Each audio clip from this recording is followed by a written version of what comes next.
അതേനേ, തണുപ്പ് നല്ലോണം കൂടിയിട്ടുണ്ട്. രാധയുടെ സ്വെറ്റർ കീറിപ്പോയി. മാർക്കറ്റിൽ നിന്ന് വാങ്ങിക്കൊണ്ടുവരണം. കുറെ ദിവസമായിട്ട് സ്വെറ്ററിലാണ്ടാണ് അവള് പോകുന്നത്. ഓർത്താൽ മേടിച്ചോണ്ട് വരാം. നിനക്കറിയാലോ, എനിക്ക് കടയിൽ ഒരുപാട് തിരക്കുള്ളതാണ്. അതുകൊണ്ട് എനിക്ക് പുറത്തു പോകാൻ പറ്റാറില്ല. നേരെ കടയിൽ നിന്ന് ഞാൻ വീട്ടിലേക്കല്ലേ വരുന്നേ. ഒരു തണുപ്പിന്റെ പേരും പറഞ്ഞ് എന്റെ മകൻ സുരേഷിനെ ബുദ്ധിമുട്ടിക്കാ നീ. തണുപ്പാണെങ്കിലേ അവധി ഇടിപ്പിക്ക അവളെ. വീട്ടുജോലിയും കുറച്ച് പഠിക്കാലോപ്പോ. അമ്മ, രാധയ്ക്ക് പരീക്ഷ നടക്കുകയാണ്, അവധി എടുക്കാൻ പറ്റത്തില്ല. അച്ഛാ, അച്ഛന് മാർക്കറ്റിൽ പോയി വാങ്ങാൻ പറ്റുന്നില്ലേ? അമ്മനെയും കൊണ്ട് ഞാൻ പോയി വാങ്ങട്ടെ? മാർക്കറ്റിൽ പോയി ഞങ്ങള് സ്വെറ്റർ വാങ്ങാം. നീ ഇതെന്താണ് ഈ പറയുന്നത്? നിനക്ക് വല്ല ഓർമ്മയുണ്ടോ? മോളെ എന്നാ അവളെ പഠിപ്പിക്കേ. ഈ വീട്ടിൽ നിന്ന് പെൺകുട്ടികൾ മാർക്കറ്റിൽ പോകാറില്ല. നീ കൂടുതൽ ഇങ്ങനെ സംസാരിച്ചാൽ നിന്നെ സ്കൂളിൽ പോലും ഞാൻ വിടില്ല കേട്ടോ. അവൾക്കിപ്പൊ പുറത്തു പോണം, അതിന് മകളെ ഇപ്പൊ കൂട്ടുപിടിച്ചേക്കുക. അമ്മുമ്മ, പക്ഷെ സൂര്യചേട്ടനും പോവല്ലോ പുറത്ത്. അവന് വേണ്ടി പുതിയ സ്വെറ്ററും വാങ്ങിച്ചോണ്ട് വന്നല്ലോ. സൂര്യചേട്ടൻ പുറത്തു പോവാണേ എനിക്കും പുറത്തു പോയാ എന്താ? രാധമോളെ, നീ ഇപ്പോഴേ സ്കൂളിലേക്ക് പോ. നിന്റെ അച്ഛനെ വൈകുന്നേരം നിനക്ക് സ്വെറ്റർ വാങ്ങിത്തരും. ഇപ്പൊ മോള് പോയി പരീക്ഷ എഴുതിയിട്ട് വാ. രാധ സങ്കടത്തോടെ സൂരജിന്റെ കൂടെ സ്കൂളിലേക്ക് പോകും. തണുപ്പുകാലം തുടങ്ങിയിരുന്നു. രാവിലെയാകുമ്പോൾ നല്ല തണുപ്പാണ്. രാധയുടെ സ്കൂളിലെ എല്ലാ പെൺകുട്ടികളും സ്വെറ്റർ ധരിച്ചിരുന്നു. രാധ മാത്രമാണ് സ്വെറ്റർ ഇല്ലാതെ ഇരുന്നത്. രാധ, ഇന്നും സ്വെറ്ററില്ലാതെയാണോ വന്നേക്കുന്നേ? നിന്റെ ചേട്ടൻ എന്നും സ്വെറ്റർ ഇട്ടുണ്ടാണല്ലോ. പിന്നെ നീ എന്താ സ്വെറ്റർ ഇടാത്തത്? അത് തെറ്റല്ലേ? ടീച്ചറെ, അച്ഛനോട് വാങ്ങാനായിട്ട് ഞാൻ എപ്പോഴും പറയും. അച്ഛൻ വാങ്ങൂല.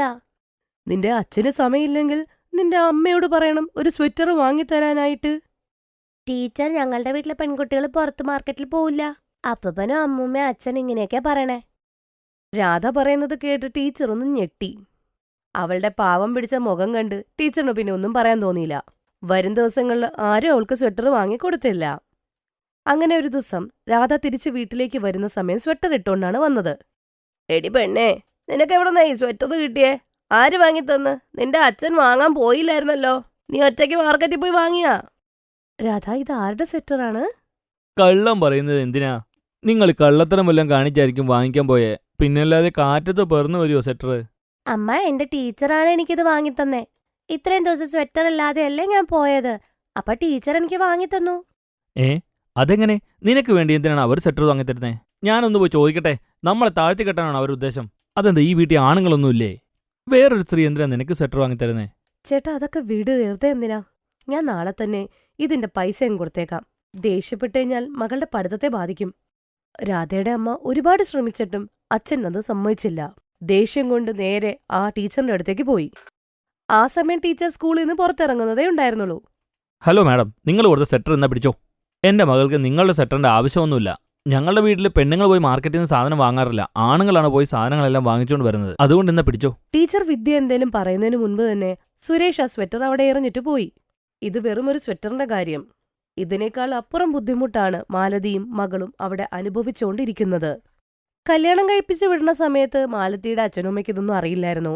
കെട്ടിച്ചു വിടുന്ന സ്ഥലത്ത് ഇപ്പോഴും പഴയ കാലഘട്ടത്തെ രീതിയിലാണ് പോകുന്നതെന്ന്. സ്ത്രീകൾക്ക് പുറത്തു പോവാൻ പാടില്ല എന്ന്. വീട്ടിൽ തന്നെ ഇരിക്കണം അവര്. മാലതിക്കറിയാം അവളുടെ മകൾ രാധയുടെ പഠിത്തം 8 വരെ പറ്റുള്ളൂന്ന്. നഗരത്തിൽ പോയി പഠിക്കുന്ന സ്വപ്നങ്ങളൊക്കെ വെറുതെയാണ് മോളുടെ. മാലതിയുടെ മകളുടെ ജീവിതവും അവളെപ്പോലെ വീടിന്റെ അകത്ത് വിറകടുപ്പിന്റെ ഇടയ്ക്ക് മാത്രമായി മാറുന്ന ആൾക്കറിയായിരുന്നു. അത് കഴിഞ്ഞ് മകളുടെ കല്യാണവും ആവും. രാധയോട് മാലതി ഈ കാര്യമൊന്നും പറഞ്ഞില്ല. കാരണം രാധയ്ക്ക് വലിയ വലിയ സ്വപ്നങ്ങളായിരുന്നു. രാത്രി ഉറങ്ങുന്ന സമയം രാധ മാലതിയോട് സ്വപ്നങ്ങളെക്കുറിച്ച് പറയും. അമ്മ നോക്കിക്കോ, ഞാനേ നഗരത്തിൽ പോയി വലിയ കോളേജിലൊക്കെ പഠിച്ചു കഴിയൂലേ. ഞാൻ നല്ല രീതിയിൽ സമ്പാദിക്കും. പിന്നെ എന്നെ ഈ വീട്ടിൽ ആരും തടയൂല. ഞാൻ അമ്മേനെ മാർക്കറ്റിൽ കൊണ്ടുപോവേ. പുതിയ സാരിയൊക്കെ വാങ്ങിച്ചു തരാം. ഞാനൊന്ന് വലുതായിക്കോട്ടെ. നഗരത്തിൽ പോയി പഠിച്ച് എല്ലാ കാര്യങ്ങളും ഞാൻ ശരിയാക്കും. അതേ മോളെ, ഞാൻ ആഗ്രഹിക്കുന്നത് അത് തന്നെയാ. നിന്റെ സ്വപ്നം സത്യമാവട്ടെ. ശരി, ഇനി മോള് കിടന്നുറങ്ങ, സ്കൂളിൽ പോണ്ടേ? രാധ പറയുന്നത് കേട്ട് മാലതിക്ക് ഒരുപാട് സങ്കടവും തോന്നി. വർഷങ്ങൾ നീണ്ടുപോയി. എല്ലാം മാറി. പക്ഷെ ഒരു കാര്യം മാത്രം മാറിയില്ല. പെൺമക്കൾ മാർക്കറ്റിൽ പോകുന്നത് തടയുന്നത്. ഓ, നഗരത്തിൽ നിന്ന് വലിയ ഡോക്ടറായി വന്നേക്കുവാ എന്ന് വെച്ച് നീ പറയുന്നതൊക്കെ കേട്ട് ഞങ്ങളുടെ നിയമങ്ങളൊക്കെ മാറ്റണോ നിനക്ക് വേണ്ടി? അതൊന്നും നടക്കില്ല. നീ ഇവിടെ എന്തിനാണോ വന്നത് അത് ചെയ്യുക. അത് കഴിഞ്ഞിട്ട് മര്യാദയ്ക്ക് തിരിച്ചു പോകാൻ നോക്കിയോ. രാധമോളെ, വിട്ടേക്കത്. നിന്റെ ചേട്ടത്തിയുടെ 7ാം മാസത്തെ ചടങ്ങിന് വന്നതല്ലേ. ഇല്ലേ ഞാൻ നിന്നെ ഇവിടെ വരാൻ പോലും സമ്മതിക്കില്ല. അമ്മ, മുത്തശ്ശിക്ക് മരുന്ന് ആവശ്യമാണ്. അച്ഛൻ വാങ്ങിച്ചുകൊണ്ട് വന്ന മരുന്ന് തെറ്റായ മരുന്നുകളാണ്. ഞാനേ മെഡിക്കൽ സ്റ്റോറിൽ പോയിട്ട് കറക്റ്റായ മരുന്നുകൾ മേടിച്ചോണ്ട് വരാം. എനിക്കെന്തായാലും മാഡത്തിനെ ഒന്ന് കാണാൻ പോണം. അപ്പൊ ഞാൻ മാർക്കറ്റ് വഴി മേടിച്ചോണ്ട് വരാം. പറഞ്ഞിട്ട് ഒരു കാര്യവും ഒരിക്കലും നന്നാവില്ല. അന്നും ഇങ്ങനെ തന്നെ, ഇന്നും ഇങ്ങനെ തന്നെ. ഞാൻ പറയുന്നത് എന്തെന്ന് വെച്ചാല് അമ്മയും മോളും ഇപ്പൊ തന്നെ ഈ വീട്ടിൽ നിന്ന് ഇറങ്ങിക്കോ. സന്ധ്യ മോളെ, ഞാൻ പറഞ്ഞതല്ലേ 7ാം മാസത്തെ ചടങ്ങിന് വരുന്നില്ലാന്ന്. ഞങ്ങളിവിടെ വരാൻ പാടില്ലായിരുന്നു. രാധമോളുടെ ഭാവി ഓർത്തിട്ടാ ഞാൻ ഇവിടുത്തെ എല്ലാ ബന്ധങ്ങളും ഉപേക്ഷിച്ച് അവളുടെ കൂടെ പോയത്. എന്റെ വീട്ടിലോട്ട് പോയത് ഇവളുടെ ഭാവിയിലെ പഠിത്തവും അവളുടെ ജീവിത സ്വപ്നങ്ങളും ഒക്കെ കണ്ടിട്ടാ. ഞാൻ കരുതിയത് എന്റെ മോന് അമ്മയുടെ അനുഗ്രഹം വേണ്ടേ, അത് ഓർത്തിട്ടാ. എന്റെ കൊച്ചിന് ചിറ്റയുടെ സ്നേഹം കിട്ടണ്ടേ, അത് ഓർത്തിട്ടാ വിളിച്ചേ. രാധ, നീ എന്തായാലും വന്നതാണ്, ഇനിയെങ്കിലും ഒന്ന് അടങ്ങ്. നമ്മുടെ ഈ കുടുംബത്തിൽ നിന്ന് പെൺകുട്ടികൾ മാർക്കറ്റിൽ പോകാറില്ല. അല്ല, നിനക്ക് ഈ കാര്യമൊന്നും ഇത്രയും വർഷമായിട്ട് മനസ്സിലായിട്ടില്ല? എനിക്ക് ഞെട്ടലാണ്, എന്റെ ചേട്ടനും ഇങ്ങനെ ആയിപ്പോയല്ലോന്ന്. ഞാൻ കരുതിയത് ചേട്ടനെങ്കിലും കാലം കഴിയുമ്പോൾ മാറുമല്ലോന്ന്. എന്തായാലും ചേട്ടത്തിന്റെ 7ാം മാസത്തെ ചടങ്ങിന് വന്നതാണ് ഞങ്ങള്. അത് കഴിഞ്ഞ് ഞങ്ങൾ ഇവിടെ നഗരത്തിലേക്ക് പൊക്കോളാം. ഈ കാര്യങ്ങളൊക്കെ വിട്ടിട്ടേ നിങ്ങൾ ചടങ്ങിന്റെ കാര്യം നോക്ക്. സുരേഷേ, നാട്ടുകാരെയൊക്കെ നിങ്ങൾ പോയി ക്ഷണിക്കാൻ നോക്ക്. വീട് മുഴുവൻ ആഘോഷത്തിലായിരുന്നു. മുറ്റത്ത് രംഗോലി ഉണ്ടായിരുന്നു. പാട്ടും മേളവുമായിട്ട് നല്ല രസമായിരുന്നു. മരുമകൾ സന്ധ്യയുടെ 7ാം മാസ ചടങ്ങായിരുന്നു. എല്ലാവരുടെ മുഖത്ത് സന്തോഷമായിരുന്നു. സന്ധ്യയ്ക്ക് പെട്ടെന്ന് ലേബർ പെയിൻ തുടങ്ങും. അത് കൊള്ളാൽ, അതെങ്ങനെയാ ശരിയാവുന്നേ? 7ാം മാസത്തിനി പ്രസവിക്കേ? 9 മാസം പോലും ആയിട്ടില്ല കൊച്ച്. ചിറ്റേ, 7ാം മാസത്തും പ്രസവിക്കുന്ന സ്ത്രീകളുണ്ട്. അതൊന്നും വലിയ കാര്യമില്ല. ഞാനൊന്ന് നോക്കട്ടെ ചേട്ടത്തിയെ. അമ്മ, ചേട്ടത്തിയെ പെട്ടെന്ന് ഹോസ്പിറ്റലിൽ കൊണ്ടുപോകണം. ഹോസ്പിറ്റലോ? ഈ വീട്ടിൽ നിന്ന് പെൺകുട്ടികൾ പുറത്തു പോവാറില്ലല്ലോ. പിന്നെ എങ്ങനെ നീ ചേട്ടത്തെ കൊണ്ട് പുറത്തു പോകും? അച്ഛൻ ശരിയാണ് പറയുന്നത്. നമ്മുടെ വീട്ടിൽ നിന്ന് പെൺകുട്ടികൾ പുറത്തു പോവാറില്ല. എന്താണെങ്കിലും തന്നെ ഞാൻ ഡോക്ടറെ ഇങ്ങോട്ട് വിളിപ്പിക്കാം. ഇന്നലെ ഞാൻ ഹോസ്പിറ്റലിൽ പോയിരുന്നു. അപ്പൊ ഡോക്ടറെ നഗരത്തിൽ പോയേക്കോ, ഇവിടെ ഇല്ല ഇപ്പൊ. മാമിയുടെ വീട്ടില് പെണ്ണുങ്ങൾക്ക് പുറത്തു പോവാം. അപ്പൊ ഒരു പ്രശ്നമൊന്നുമില്ല. മകളെ, ഞങ്ങള് പാവപ്പെട്ടവരല്ലേ, അപ്പൊ എല്ലാ കാര്യങ്ങളും നടന്നു പോവണ്ടേ, അപ്പൊ ഞങ്ങളെല്ലാം പുറത്തു പോവും. എല്ലാരും നാണം കെട്ടിരുന്നു. രാധേ, എന്റെ കുഞ്ഞിനെ നീ രക്ഷപ്പെടുത്ത്. ചേട്ടത്തി, ഞാൻ കൂടെയില്ലേ? കുഞ്ഞിനും ചേട്ടത്തിക്കും ഒന്നും വരില്ല. സ്ത്രീകൾ ഇനി ഇവിടുന്ന് പുറത്ത് ഇറങ്ങും. സൂരജ്, വണ്ടിയുടെ താക്കോലുതാ. ഞാൻ പറയുന്നത് കേട്ടില്ലേ? താക്കോല് തരാൻ. അന്ന് ആരും ഒന്നും മിണ്ടിയില്ല. മാലത്തിയും രാധയും സന്ധ്യനെ ഹോസ്പിറ്റലിൽ കൊണ്ടുപോയി. സന്ധ്യയുടെ കൊച്ചിനെ രക്ഷപ്പെടുത്തി. മാലത്തിയുടെ അമ്മായി അച്ഛൻ, ഭർത്താവ്, മകനും അവര് ചെയ്ത തെറ്റ് മനസ്സിലായി. അതിനവർക്ക് വിഷമമുണ്ട്. രാധ അവിടെ ഉണ്ടായിരുന്നില്ലെങ്കിൽ ഇന്ന് സന്ധ്യയുടെ കുഞ്ഞിനെയും സന്ധ്യനെയും രക്ഷപ്പെടുത്താനാവില്ലായിരുന്നു. രാധയ്ക്കും അറിയായിരുന്നു അവളുടെ ഇന്നത്തെ ഈ ധൈര്യം അവളുടെ അമ്മ കൊടുത്ത ധൈര്യമായിരുന്നു എന്ന്. മാലത്തി അന്ന് ചെറുപ്പത്തിൽ അവളെ അവിടുന്ന് കൊണ്ടുപോയില്ലായിരുന്നെങ്കിൽ ഇന്നും ആ വീട്ടിൽ സ്ത്രീകൾ പുറത്തിറങ്ങാൻ പറ്റാതെ വീടിന്റെ അകത്ത് തന്നെ അടഞ്ഞുകൂടിയിരുന്നേനെ.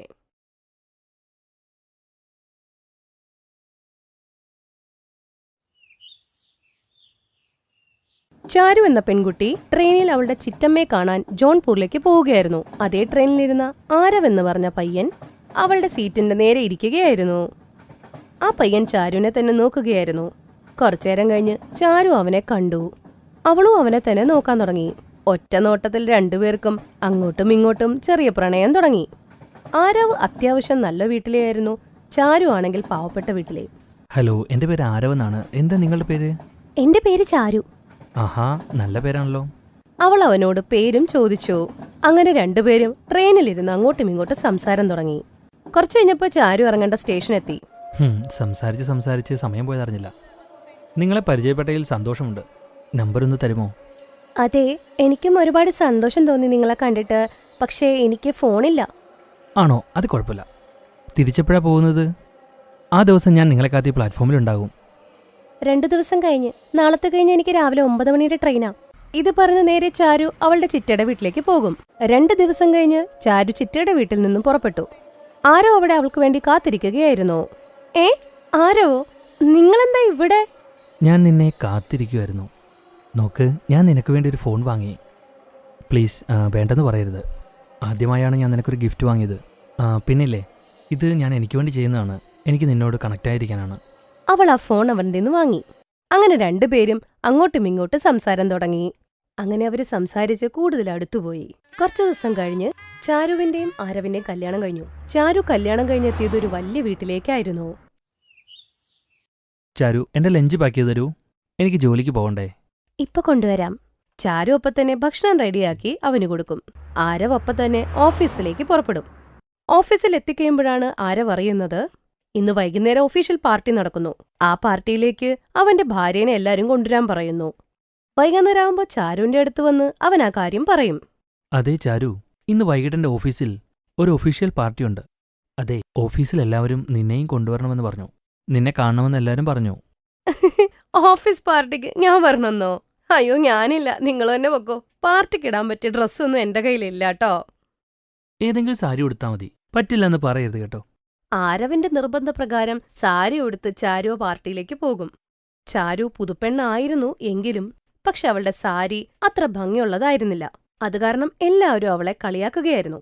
ഓ, അപ്പൊ ഇതാണല്ലേ ആരവ് ഇത്രയും പൊക്കിപ്പറഞ്ഞ ചാരു? കാണാനൊക്കെ കൊള്ളാം, പക്ഷെ എന്ത് സാരിയാ ഇത്? അല്ല, അറിയില്ലായിരുന്നോ എവിടേക്കാ വന്നേന്ന്? ഈ പാർട്ടിക്കൊക്കെ വരുമ്പോ നല്ല സാരി എടുത്തു വന്നൂടെ? ഇതൊക്കെ കേട്ട് അവൾക്ക് നല്ല വിഷമമായെങ്കിലും അവൾ ഇതിനെക്കുറിച്ച് ആരവിനോട് പറഞ്ഞില്ല. അങ്ങനെ ദിവസങ്ങൾ നീണ്ടുപോയി. അങ്ങനെ പതിയെ പതിയെ ചാരു അയൽപക്കത്തെ ആൾക്കാരുമായി സൗഹൃദത്തിലായി. അവരെല്ലാരും കിറ്റി പാർട്ടി നടത്തുമായിരുന്നു. അങ്ങനെ ചാരുവിനെയും അതിനകത്തോട്ട് ഇൻവോൾവ് ചെയ്തു.